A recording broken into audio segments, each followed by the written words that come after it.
Merhaba arkadaşlar, kanalımıza hoş geldiniz. Bugün sizler için Fahriye Evcen ve Burak Özçivit'ten en güzel ve en özel karelerini sizler için hazırladık.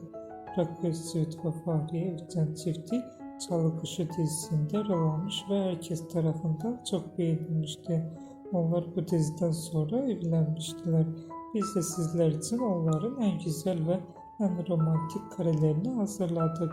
Bu videoların devamı gelmesini istiyorsanız kanalımıza abone olup yorum yazmayı unutmayın. Kanalımızda daha birçok video bulabilirsiniz. Bizi izlemeye devam edin. Herkese teşekkür ederiz.